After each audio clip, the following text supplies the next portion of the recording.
Yo, people. My name is the Reverend, or Pastor as I prefer, David William Parry. You're listening to the Us People podcast with the absolutely extraordinary host, Savia Rocks.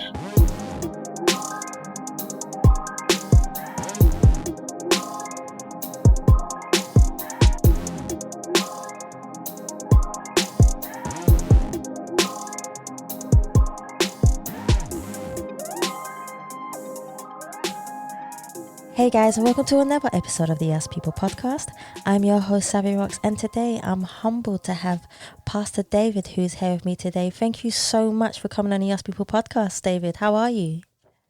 Hot on a lovely, sunny and fine day, and deeply honoured to finally be on the podcast and talk to such a wonderful host. Oh, thank you so much. Well, the honour's mine. I've been looking forward to it very much. That's perfect. So my first question for you is, which I always love to ask people this question, and I say this continuously and always, is I love to know about people's backgrounds, and I love to know about how they've become the person who they have become. And could you tell me your journey of how you've become?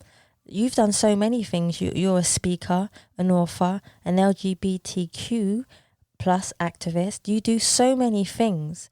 I would love to know how your journey actually began and where you was brought up. Wow. Do you know, I never know how to answer questions like that. Well, like everybody else, I'm not from London. Okay. The family's sort of part Welsh. There's a bit of Irish there somewhere. There's a bit of Italian. Oh, wow. Part English. That's my mother's side, so it's her fault. I grew up mostly in Hampshire, Fareham in Hampshire, I know that. which I'm very proud of, very pretty, and getting prettier, curiously. I felt the call to ministry from my early teens. I just had this feeling, this knowledge, you are meant to do that, get on with it. And I didn't know what to do. So I let it just sort of work its power through me for a couple of years. I've not had an easy relationship with most of the churches for obvious reasons. But I can't say it's been nightmarish. I mean, I've met far much more love, support, and goodness than I have hostility. So I suppose for me, gosh, I mean, I moved to London with the so-called Escape Committee in the early 80s. In other words, a group of people who also needed to escape Fareham in Hampshire. You know what it's like in this country, Savia. You know, if you want to make a go of it, you've got to come to London. So we all felt the same. Yeah. And we formed what, you know, it's just national joke time, isn't it? Yeah. So we formed what was called the Escape Committee. We all came up here. And, you know, I started getting involved with things as I was here. For me, I'm not doing lots of different things. I'm doing the same thing in lots of different ways. So what I'm trying to do is love God with all my heart and soul and mind, and love my neighbour as myself. And I didn't realise that was so controversial before I moved to London. Yes, most definitely. I've learned that along the way. Yeah, I mean, God, how can that be controversial? But it is. So, I mean, yeah, I'm sort of a reasonably well-known British poet. I was a ferocious activist, so I think at 61, those ideas those activities might be a bit behind me nowadays. You know, I used to chain myself to things and stand in front of knocking policemen's hats off in those days, which was great fun. You know, and lying in front of bulldozers. You will not pass, as the saying goes. You know, and so we had lots of fun along the way. But yeah, it's been a journey that's taken me to Central Asia, which I love. Yes. Introduced me to Africa, which is thrilling every bit of me at the moment. And also there are plans, which I might talk about a bit later, of going to Morocco, which is... So does that answer you? Oh my God, I'm rambling already. So. I love it. No, that's the whole point. I want you to say however you feel, as long as it resonates with you and you have a connection with it. Please just say it. So, no, that's perfect. Let me tell you something. I went to Morocco many, many years ago because I've done a bit of traveling in all sorts of different ways. I mean, if I'm in Central Asia, it's normally, the poet and the scholar hat that I'm wearing there. And so, I mean, God, the colours are different. The light is different. I'm absolutely convinced it's fairyland because all the people are so sweet and they're all about 9 foot tall. So, I mean, it can't be anything apart from fairyland. And the food is incredible. So that's wonderful. But I went to Morocco many years ago and I remember traveling on the ferry from Spain to Ceuta, as it was in those days. And I think it still is. I need to check that. And I remember this different energy when I got off the ship. It was Africa. It was magic. And I remember seeing all these tall, thin people thinking, oh, my God, that's just so wonderful. So I fell in love with the place. The air was warm. That's what I couldn't get over. There was heat in the air and everything was relaxed because you couldn't rush about. It was too hot. And all the Arabs thought it was amazingly funny that I was trying to rush about and kept dragging me for mint tea to calm down. So that was great. And so we got to Tangier, and do the angels are at work in every single moment of our lives? I found myself staying in the Hotel Rembrandt, which is where the beatniks used to stay, and I was reading them when I was in my late teens, and thought, oh my God, I'm actually in the same hotel as where all these writers are, and how wonderful. Yeah. So, no, I mean, I can't say things haven't been, the angels have been very kind to me. And certainly when I've traveled, I mean, I've come across nothing but pats on the back and shaken hands and people doing their absolute best to make me feel at home. Yeah. So listen, audience, go out there and travel and embrace everybody because it's a wonderful world and it's full of wonderful and marvelous people. I agree. I most definitely agree. How does your family feel that you decided to make this decision to follow God and become part of the church? Gosh, well, I'm from a normal British family, so my mother's Anglican and can't remember the last time she went to church. And my stepfather, and thereby hangs a tale, he passed on recently, lapsed Roman Catholic. I think they thought what is David doing now? Right, he's going to all these churches. What's he doing now? No, I think that they're both proud of me. I mean, wasn't in any of those traditions. I mean, I used to attend for worship. I've been to many Anglican churches for worship. And actually, I work closely with an Anglican church in Clapham in London at the moment, St. Peter's, which is an Anglo-Catholic church. And it's a beautiful old art church. So I work closely with them. There's a Catholic element to me somewhere, but I'm proudly free church. And that's, they sort of, they wish me well, but they didn't really understand it. And they didn't understand the fact that maybe a minister, a pastor, was a religious professional and not someone mediating. They found that quite difficult. And the fact it was community-based, they found that very, very shocking indeed. But, I thought that was the exciting bit. So, no, I can't pretend. I mean, I think my brother thinks I probably jumped off the deep end, but that's what younger brothers do. I mean, there's no, that's just family stuff. So, I think they're very supportive, and I couldn't really have made the journey without them. I'm very grateful to them. But, and certainly I remember when I started getting involved with Metropolitan Community Church, and that was quite early when I moved to London. And that, of course, is an openly LGBTQ+. Do you know, they've got to stop adding letters to that. I can't remember all the letters. When I started, it was LGBT. That's okay. What is the plus, for God's sake? Anyway, LGBT+. Extra. Well, what was the extra? So I started going there, and my mother said, well, I'm coming too to see what's going on. And so I had this sort of embarrassment of having my family there as well. Oh. So, so that gives you the answer, I think. They've been extraordinarily supportive. And, this year I'm coming full circle after a great spiritual and religious journey. because I'm heading back towards MCC. I'm negotiating with them at the moment for the transfer of my clergy credentials. And of course, we're opening an actual physical church. We're an emerging church group in South London. We're calling our group Valentine's Hall. We're mentioned on the MCC Oasis Community website. We may have found some sponsors as of yesterday. And we're trying to, I mean, there was an MCC church here years ago in Balham, but it closed down. But we're trying to revive it. We're trying to revive that type of free church progressive presence in South London. So these are very exciting times. Thank God my mother is too old to turn up nowadays. God knows what she'd say next. You never know. She might have a personal driver who can just drive her there. Oh, no, don't. If she's listening to this, she'll get ideas.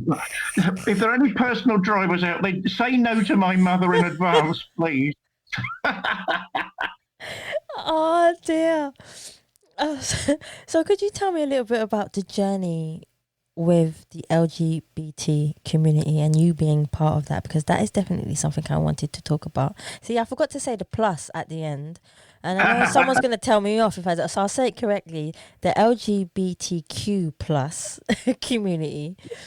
Tell me a little bit about what you actually do and why you became part of it. Gosh, again, these are sort of vast questions.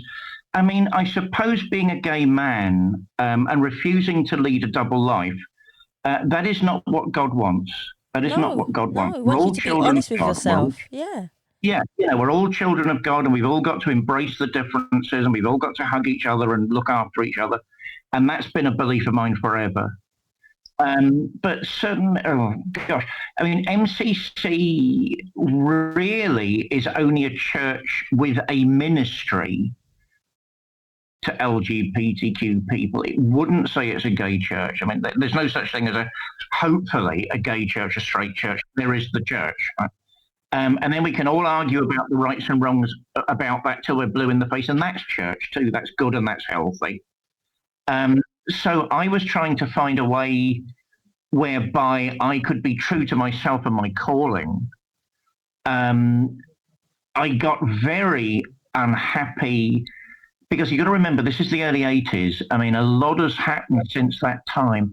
I mean, certainly in the 70s, there was a stigma about even being out of the norm, let alone being LGBTQ plus. I mean, you led a normal life and you should be happy about that. Things in this country were much more restrictive. At the end of the day, this isn't America. I mean, there's a different history, there's a different outlook. And it was incredibly restrictive in the mid-70s, late 70s. By the time you get to people think right the end of hippie times, but it wasn't that straightforward at all. Certainly when I moved to London, to my absolute shock, I noticed that some people were very accommodating and others were still very, very awkward. I mean, let's use a Christian word. I'm tempted to use a much stronger word, but awkward was thick with. I don't mind if you use a stronger word. Well, I know I've got to work out my preaching plan soon, so I've got to keep that in mind. No, and I thought, well, this isn't right. This isn't right. And I noticed in those days there was an attitude of, we're completely against this in principle, but you're our friend. And you think, well, hang on a minute. How can you be my real friend if you're completely against this in principle? And surely there's a hypocrisy there somewhere. Either you're on my side or you're not. And all right, show me and tell me why it's wrong. And that's where the trouble would start. I'm talking about the wider community, not the church, because London was quite a prickly place in those days. I'll tell you a funny story. I remember the first weekend I moved to London and I was in Hyde Park and I was walking through the park saying to myself, oh my God, you're in Hyde Park. This is amazing. And I walked up to someone and said, good afternoon. And he looked at me as though I just pulled a gun on him and ran as well as fast as he could. And I thought, oh my God, so that's London then. So No, the attitudes have got to, I can't see that things are falling apart. Everybody keeps telling me things are falling apart. I can't see that. What I see is loads of progress. And I see people dealing with issues they wanted to sidestep in the past. And I see that the time has come to talk about social and cultural difficulties in much more honesty than has ever been possible previously. So I think these are wonderful times, and we can all get together and have a good chinwag and say where we're all coming from and explore things from there. So I mean, you're getting to know me, Savvy. You know, I'm the incurable optimist anyway. Yeah, you're like me. There you go. Well, that's why we get on. That's why we get on. But no, I see nothing but exciting times at the minute. I can't see the problem. What I see is different communities finding their voice, and not before time. This is the right time. Finding their voice and saying their piece. And okay, for me, that's the beginning of real discussion. So I'm excited. And my group, I mean, at the moment, we've only been holding a meditation circle. I mean, it's been going for about 3.5 years. We hold prayer circles. We visit other people. And some of the discussions have been quite heated. But, you know, the point is they're happening and they're going on. And people feel better for the fact they've taken place. That's true. So, you know, the minute we get our church, what I'm hoping to do is throw open the doors to everybody and say, look, you know, let's see how we make a new future together, because these are exciting times. Yeah, most definitely. I love that it's exciting times. And sometimes I actually like having uncomfortable conversation as well, because it brings out something in people that they didn't even know that they had. And I don't know if you feel the same way, David, where if someone brings out an uncomfortable conversation with you, you feel like, oh, maybe I might learn something from this, but that's just me being open-minded. I can see you've met my agent. That man can't be trusted at all. So, no, I mean, awkward. What I don't know what people mean with respect.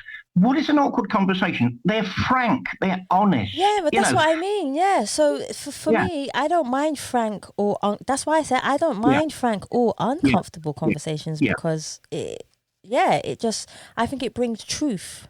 There you go. That's what I'm after, truth. Yeah. Oh God, we all need a bit more truth nowadays. You know, people are lacking one thing, and I noticed they're not teaching it in the schools nowadays, which I think is a great shame. When we did history at school in the past, and I was at a rural school, everybody knew the kids knew you were only getting one side of history. You know, we're not fools. We knew that. And there was just, you know, I remember classroom discussions. Well, what happened in this country? What happened in that country? What did they think? Then the teacher would go red-faced and change the subject as quickly as possible. But, you know, I mean, right, so there needs to be more of it, not less of it. We need Black history. We need Indian history. We need Chinese history. We need all of it. And then we can start learning a few lessons and sharing experience, you know. We've got to face it. All right, now I am going to use a profanity. Forgive me, Lord. It just seems natural. You know, we've all got to bloody wake up a bit, you know, and realise there's more than one truth if we're ever going to reach capital T truth, if we're ever going to get there. I mean, talking to some Indian friends of mine, you know, have the British really got amnesia about what they did in India? For God's sake. And it's in black and white. It's in all of the history books. It's in, you know, and if you talk to some of the things about some of the things that they said, I mean, there's a saying that I was told that's in North India, never trust the East India Company, which of course has never come to this part of the world because the East India Company came from this part of the world. And what an interesting expression. It's a common expression in North India. So, you know, why did it get that way? And, you know, what happened?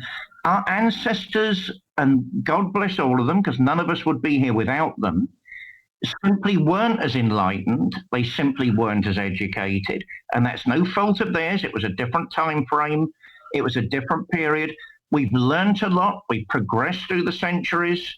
And, you know, I think we've got to stop blaming them for being who they were. Yes. But at the same time, we've got to think we can do better than that.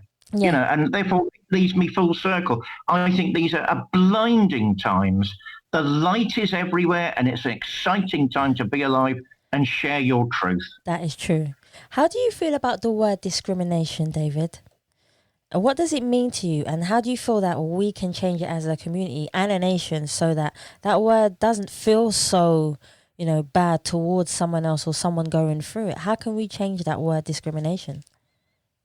Well, Sabi, I've got to tell you something now that I find awkward. Mm, I've never understood that sort of word. yeah, Yeah, how can somebody feel that they're either superior or in a better position than somebody else? I've never, and I've thought about it across the years, and obviously I've got friends from across the planet, and some of them do feel discriminated against.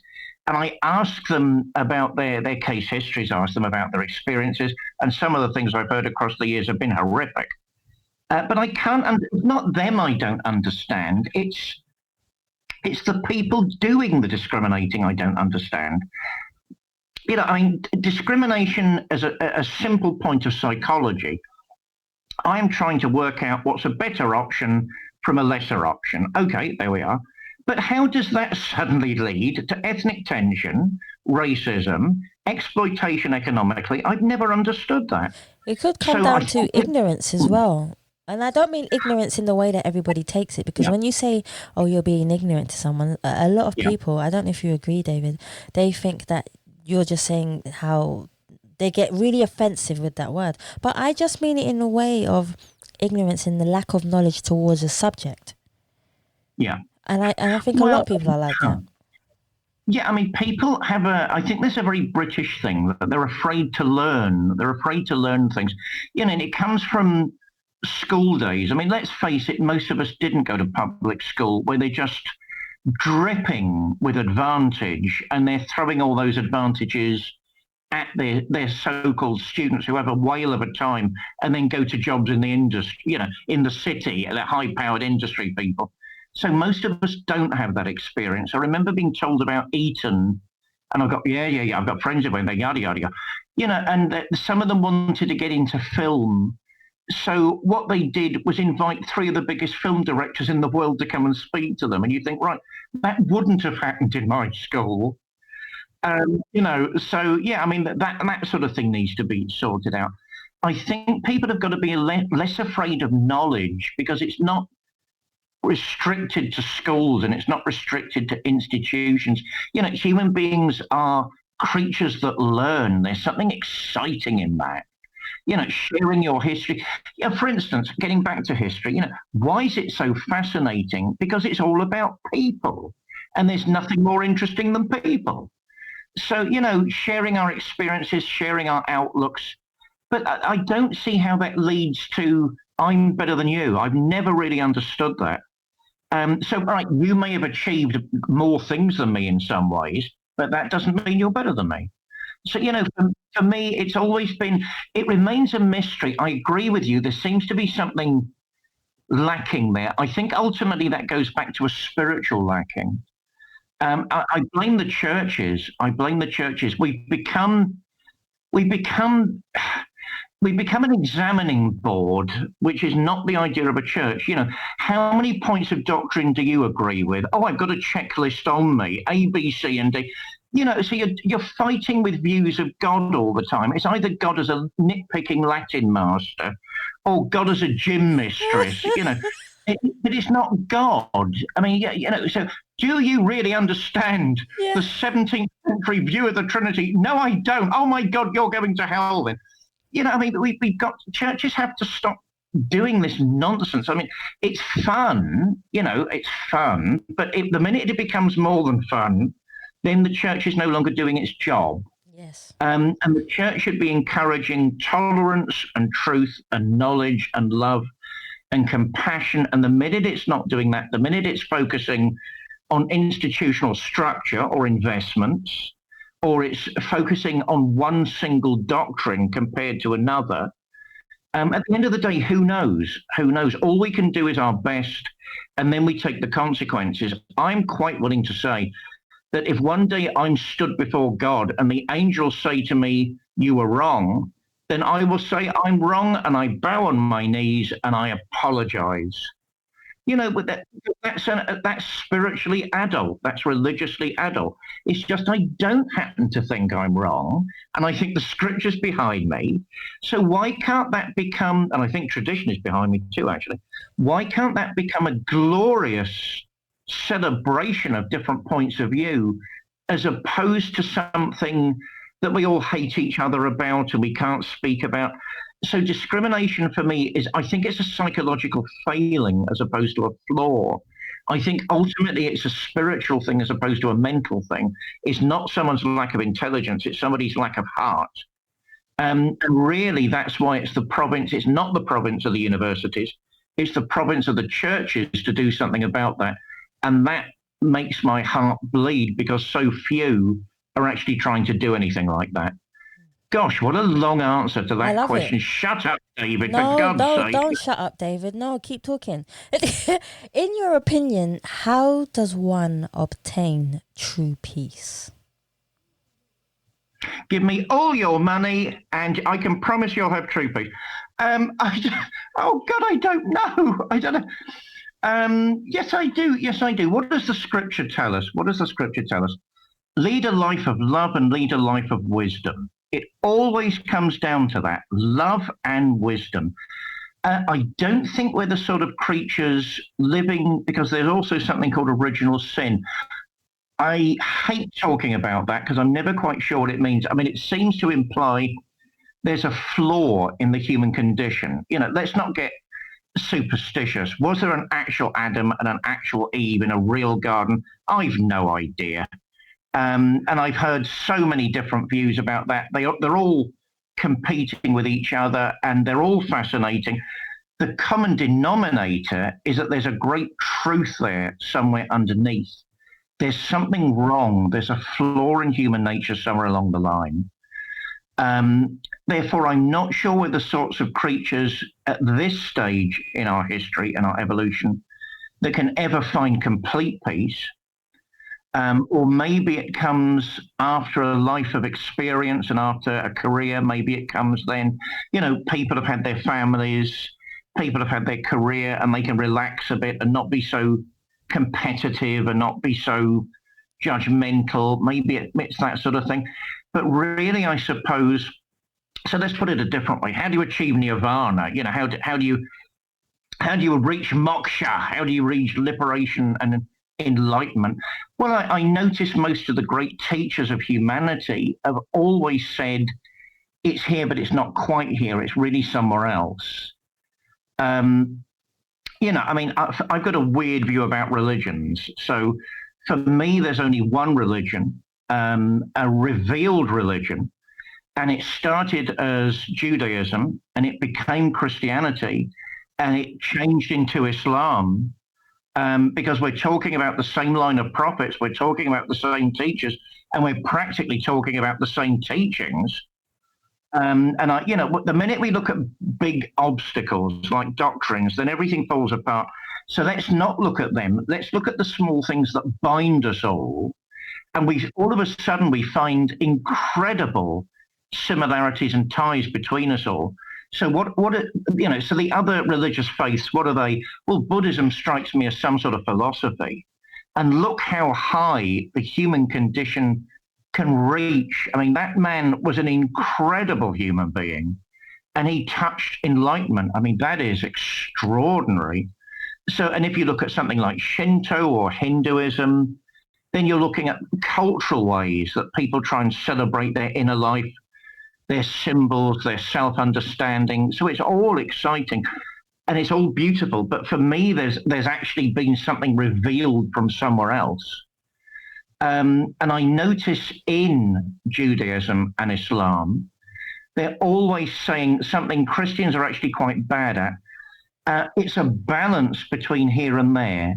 It's a balance between our lives here as they are and striving to something better in the future. So inner peace, I suspect, is something we achieve as opposed to something that's given. It's something we have to work hard towards, but the promise is that we can achieve it one day. So that would be my view, I suppose. No, I like that view. It's It's beautiful to hear someone's view on it. What's the difference between spirituality and being religious to you? Wow. Spirituality, I think, is a natural component of being human. Yes. It's something to do with the quality of consciousness. It's something to do with a wider understanding of life.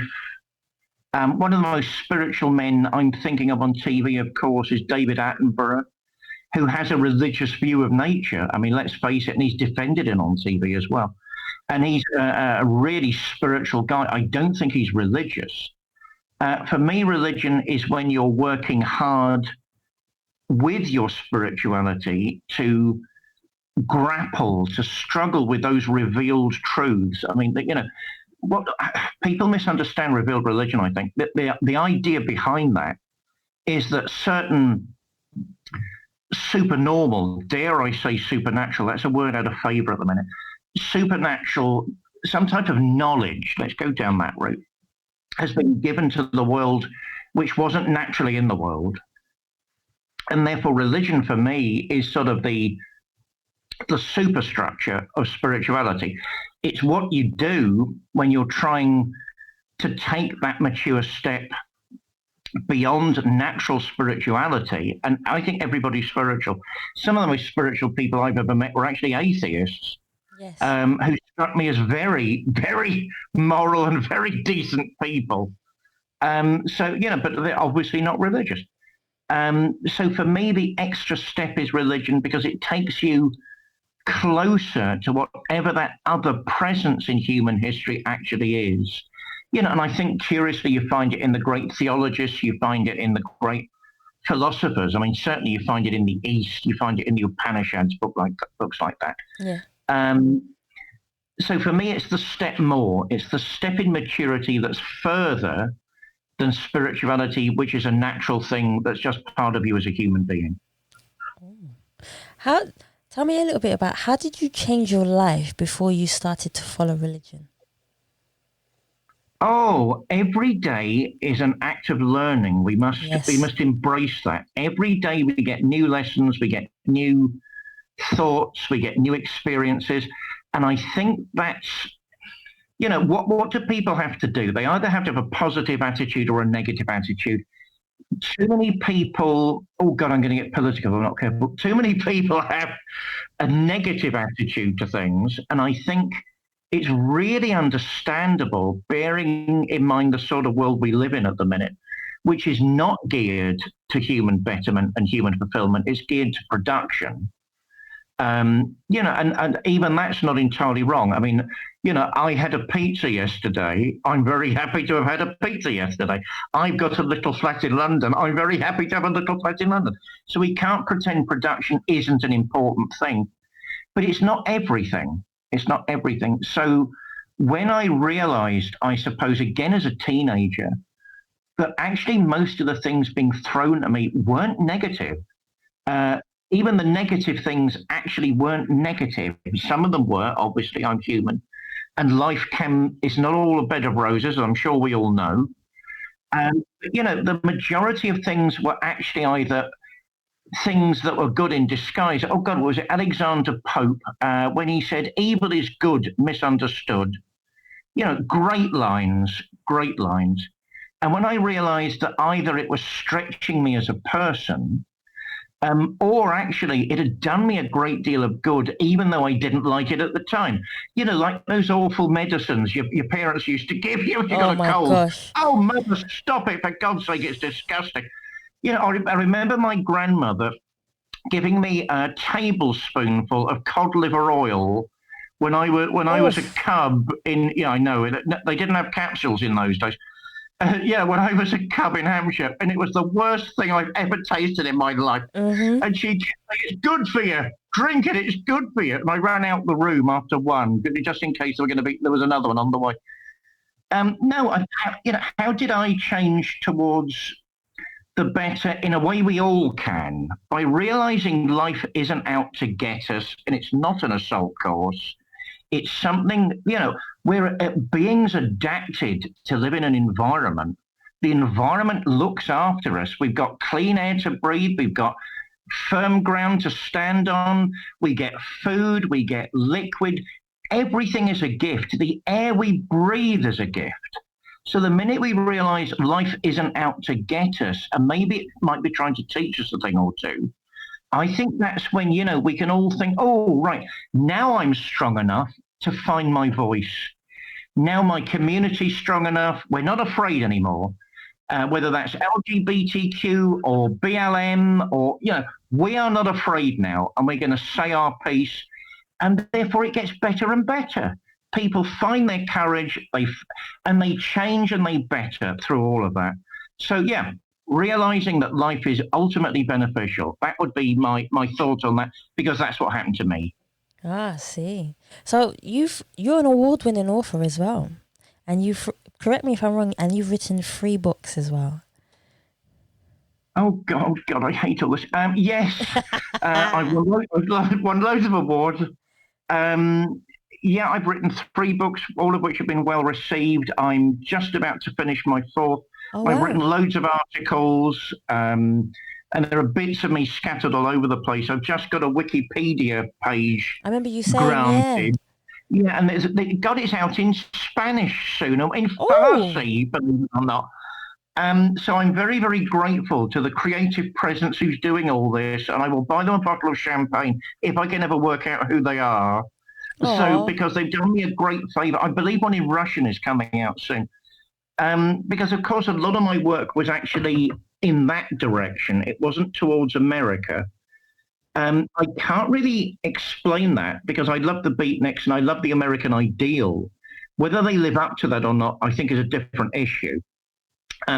You can be president one day because you're an American. That's a great ideal. You can't say that about Britain, because we've got a monarchy. No matter how great you are, you'll never be the king, you'll never be the queen, you'll never be an aristocrat, you'll never be a landowner, forget it. So, the American ideal, even though it's under lots of pressure and it's gone horribly wrong in all sorts of ways, it's still there. And we mustn't forget that, because I can't think of many other countries that actually hold that as a principle. But, having said all of that, it actually wasn't their society that interested me. I remember when I was a teenager, not going out for nearly 2 years and just reading Russian novel after Russian novel after Russian novel. I can't really explain that. They were deep and intriguing, and they were about people, and they were about circumstances. And I remember thinking, when I was reading Anna Karenina, oh my God, I know someone like that. I remember thinking, my God, I know someone like that. She is her own worst enemy, and she doesn't realize it. She is her own worst enemy, and she's not a nice person. Her husband, Karenin, he's a much nicer person than her, and he loves her so much that he doesn't allow himself to see that. And you think, so I was reading that and, being blown away at all of this stuff. And I think they're the best 2 years I had as a teenager. It awoke my thirst to write as well. So I eventually, with I suppose I'm known as a poet, God's sake. What you do in poetry is it's judged on an individual poem, not a particular book. So I got a poem out here and I got a poem out there, which were very well received. And poetry nowadays has a very bad rep, because, is it about rhyming words, or is there something more to it? Well, I always thought there was something more to it, although you mustn't ignore the beautiful things in it. I'm trying to, African proverbs meant a lot to me, because they were always so beautifully expressed. And in Central Asian folk stories, there was always something magical to the way they expressed their view of life. So that's how all that started. Eventually, I got my first collection gathered together, which was called Caliban's Redemption. Some people called it occultism, which is odd. I suppose, excuse me, it's theatrical poetry. Caliban is a character from Shakespeare's last play, The Tempest. He's a short monster. He's a dwarf. He's angry. He's had enough. And that character intrigued me for one simple reason. The most beautiful words in the play are actually given to him. So why did Shakespeare give the most beautiful thoughts to this monster? And that intrigued me. So, and that's all of us. In some way, we're all the misfit. In some way, there's always some way that we don't quite fit in with things. So I suppose that was me resonating with him. And that was received rather well. People were very kind about that. And it led to a sequel, excuse me, called The Grammar of Witchcraft. And Christian reactions to The Grammar of Witchcraft, for God's sake. I was stood in a church hall one day and somebody said to me, I can't read that, I'm a Christian. And I said, but you don't even know what it's about. How can you say you can't read that? Why not look at it? But, there we are, that's life. Why is it called The Grammar of Witchcraft? Because, of course, in the play, the mother of Caliban was a witch called Sycorax. And I thought, right, so he's got all that sort of stuff in his background. Let's explore that a bit. So the first collection was a mixture of philosophical thoughts and poetry. The second collection was sort of a story of how he travels from a lesbian wedding in Liverpool back to London. And there were poems, but it's a journey. It's a journey. And he arrives back in a city which he thinks doesn't exist. Now, I just thought I was what is London? What has Brixton got to do with Belgravia? What has Belgravia got to do with Southall? And it's all a city, So I was playing with that idea. And Ian Sinclair, who I think was the demigod of the Royal Society of Literature at the time, decided to say, what a haunting conceit. David's book is such a haunting conceit, which I thought was the most arty thing anybody'd ever said. So we put that on the book. They're still floating around. I'm very proud of them. I believe the Russian impresario, Victor Sobchak, has written a script based on those two books, and he's planning to stage them next year. Wow. Nothing can be done this year, but that's quite an exciting thought. Yeah. I'm working on my third collection, but I finished with him as a character. That's as far as I can go with that character. So my third collection will be absolutely nothing to do with that. At the moment, I'm finishing a book on Andy Warhol, who I think is really seriously misunderstood. Did you know Andy Warhol was a devout Catholic and used to go to Mass every week, and he kept it quiet because in the old days, your private life was private and your public life was public. And he didn't want the press turning up at Mass. So I think that deeply misunderstood artist, very exciting artist. My third book, getting back to me, was called Mount Athos Inside Me, essays on religion, Swedenborg and arts.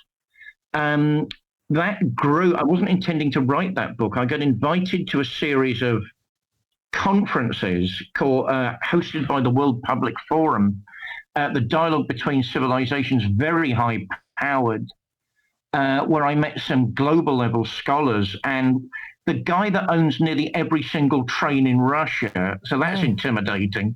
Whoa. I actually sat at a small coffee table with one of the oligarchs trying to explain mysticism to him. He didn't get it. Look, Shakespeare said he didn't get it.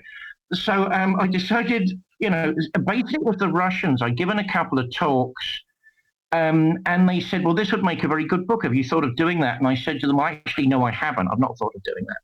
And they said, to get back to something a minute ago, most of your work has been about either Russian culture or it's been about Central Asia.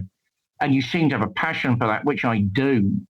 It was the seriousness of the literature. It was the seriousness and the beauty of the cultures. If ever I'm in Bishkek in Central Asia, Kyrgyzstan, or if ever I'm in Almaty, everyone is running around me as they are each other to make sure you've had something to eat and something to drink. Do you know where you're staying? Oh, God, no, you don't. I'm coming back with you. These are hospitable, wonderful people with incredible cultures that are deep and meaningful and powerful and valuable. So for me, it was a natural gravitation towards that. It came up in some of the talks I gave. The Russians curiously didn't end up publishing this book, which is a study of literature, it's a study of theatre, it's a study of arts, it's a study of creativity, it's a study of what some people call spiritualism. Swedenborg is a European treasure that's hardly known. Another divergence.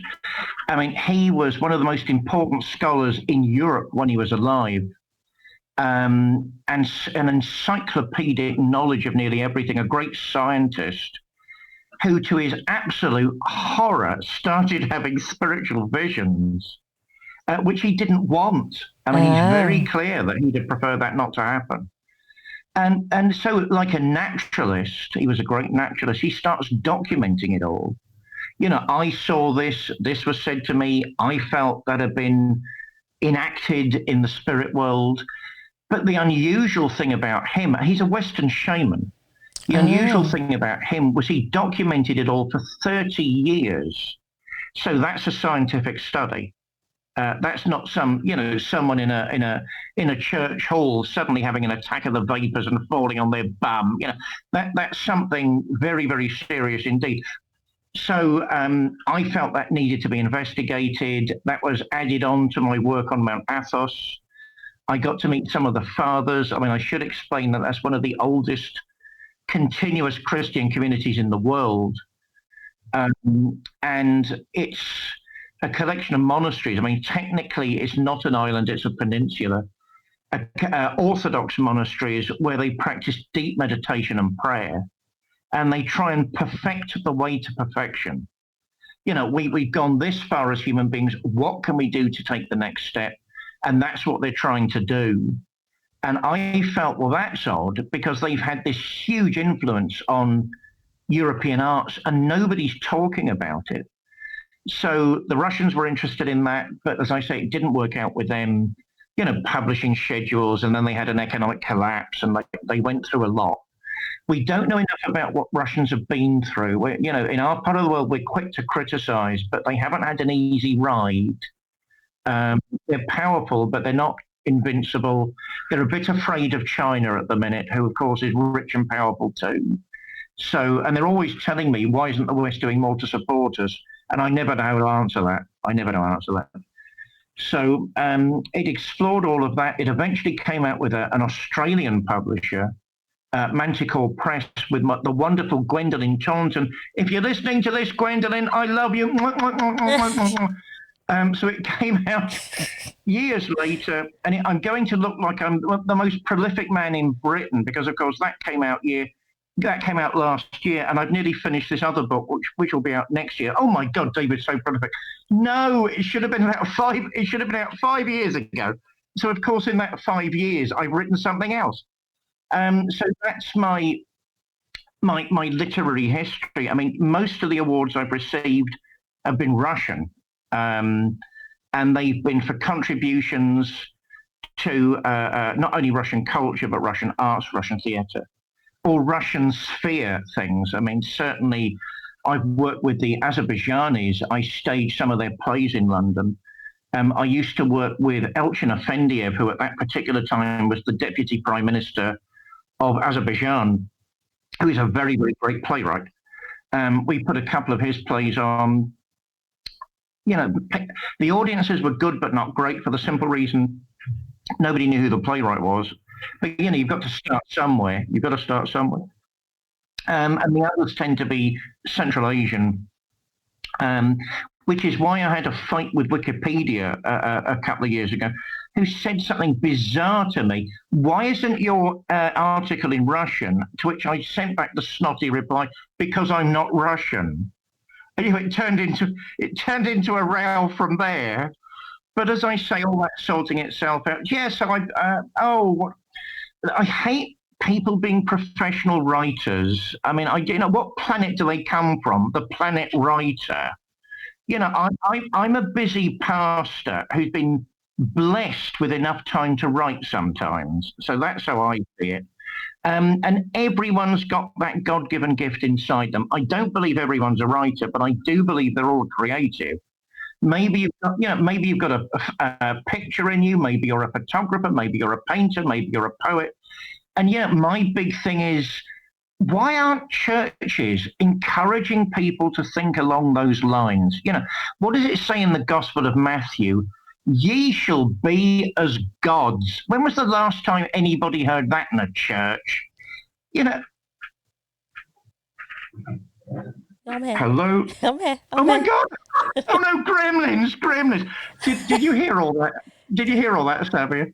Gremlin. I heard all that. No, it's here. Oh my God! My comfort zone has been violated. Things flashing on and off.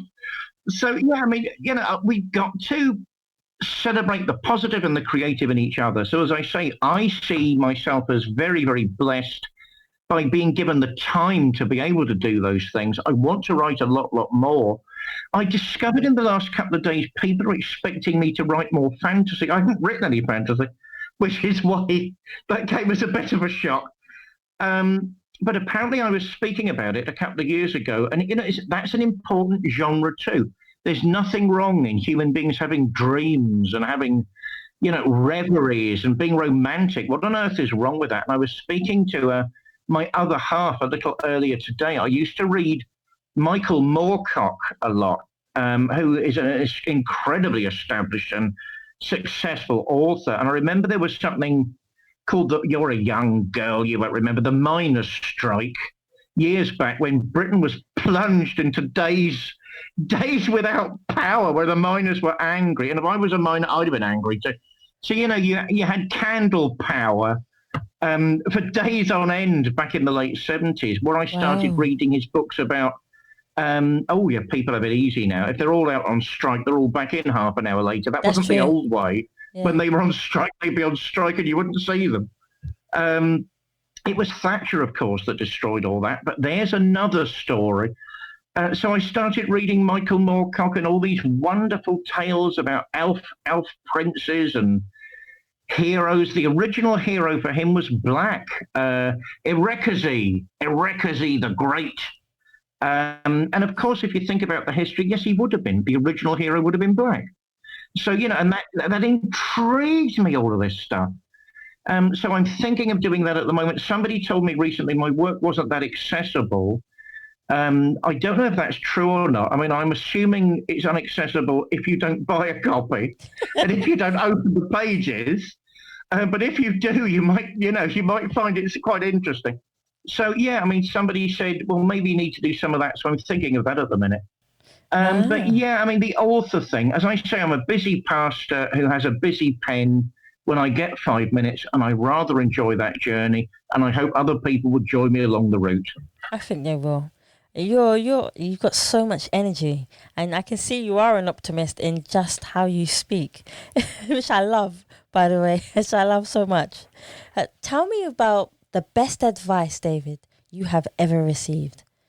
Who has given you the best advice you've ever received? Curiously, that should be the hardest question, but that's actually the easiest one.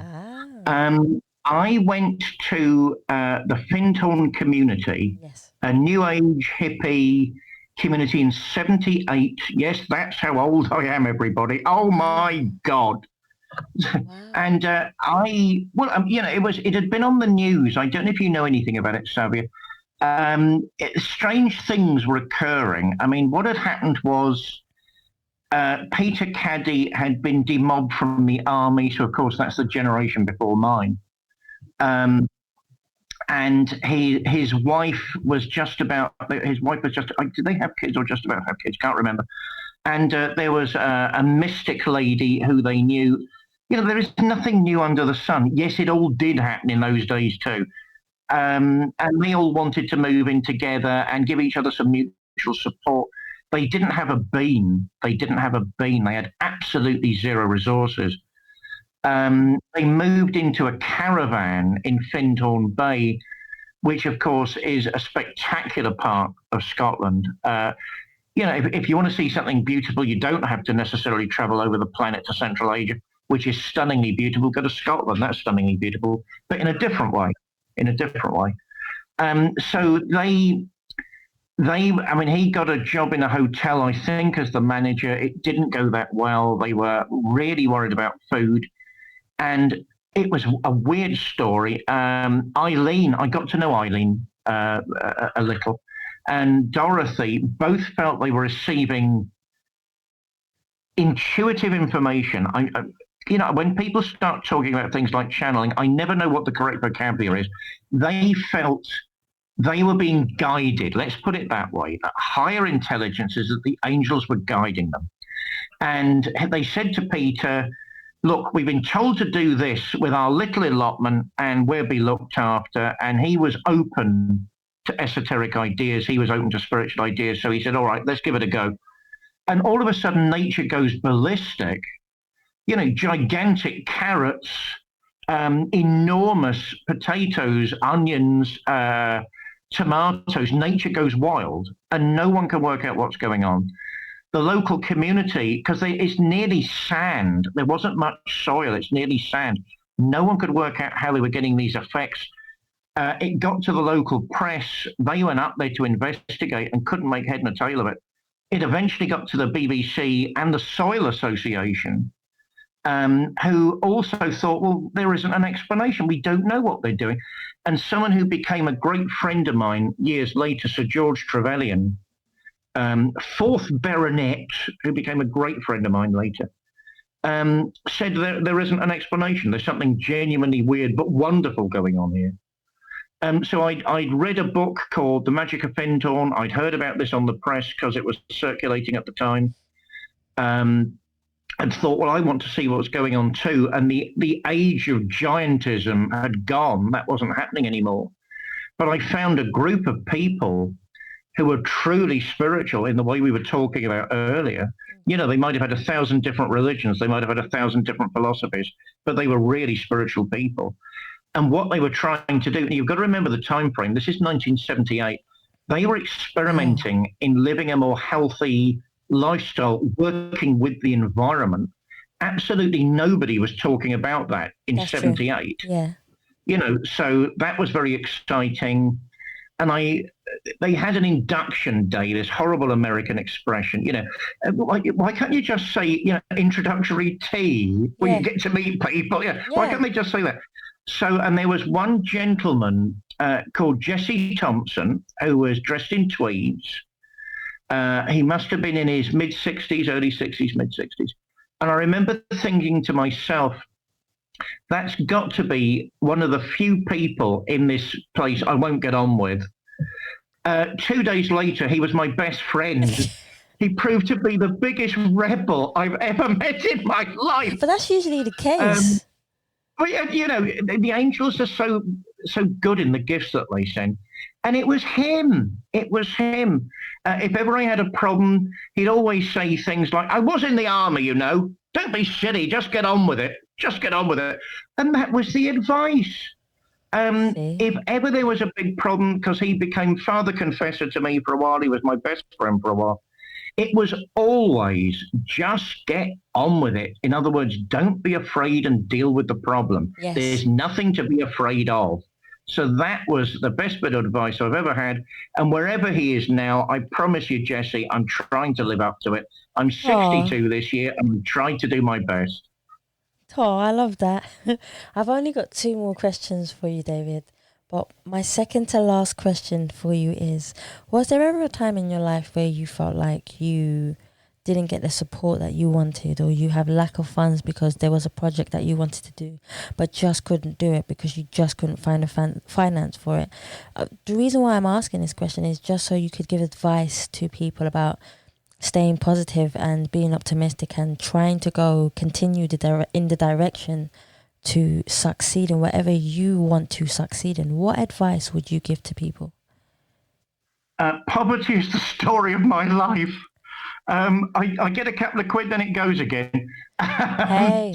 No, it's just life. It's just life. What we've all got to do is have a strong glass of whiskey, take a step back, have a few deep breaths, and remember it's not the end of the world. With every down, there's always an up. With every valley, there's always a mountain. With every mountain, there's always a valley. We've got to just think, okay, money comes and money goes, and opportunities come and opportunities go. Have we made the best of it? And if we haven't, okay, that was then, but let's try harder next time. So I get back to what I was saying a minute ago. Just do it. I mean, at the moment, we don't have enough money to open Valentine's Hall in South London. There's a crowdfunding project for anyone who's interested. But, it will happen anyway. And what do we want as much as resources? We want people's prayers. People have to remember support isn't just monetary, and it's not just about giving physical stuff. And if you give the spiritual stuff and the emotional stuff, then maybe miracles start to happen and materiality comes in our direction anyway. So my response to that would be, yeah, and it's never fun when you're down, and it's never fun when you're being kicked in the face. And yes, that can happen to all of us. But remember, it's not the end of the world, and you'll survive, and you'll be a stronger person and a better person, and to keep going. That's my thought there. I love that. Finally, David, where can we find you on all your social medias if someone wants to get in contact with you?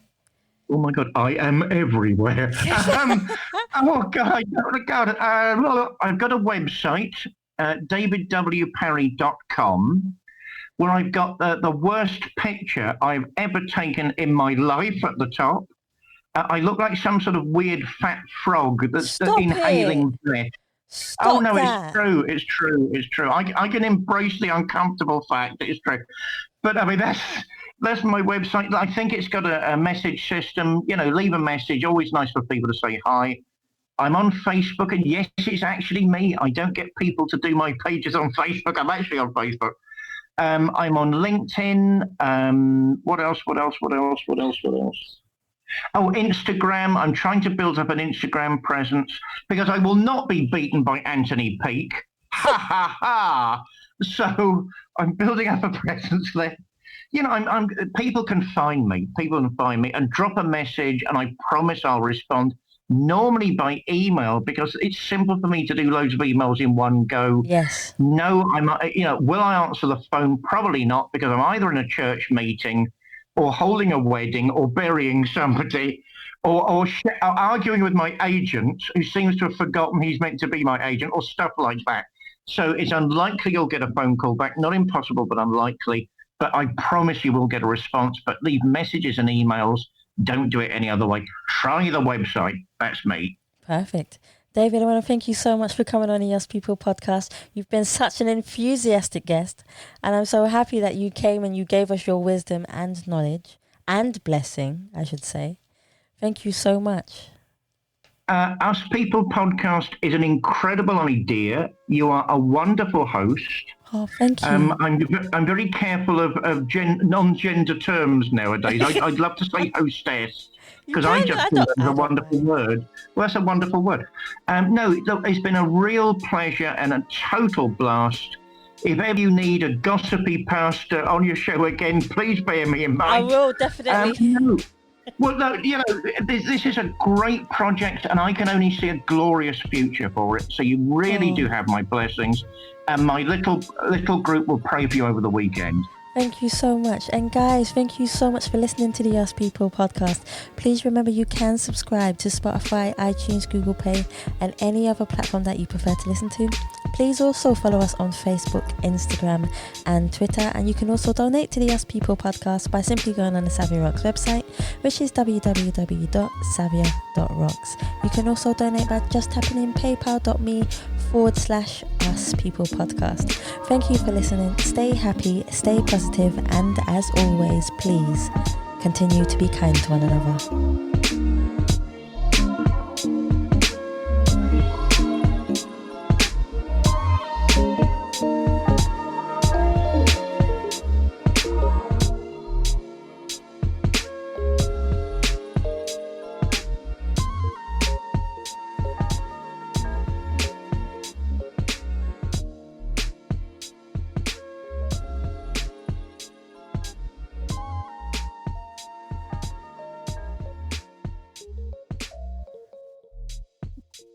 You are such fun. I look forward to hearing from you again.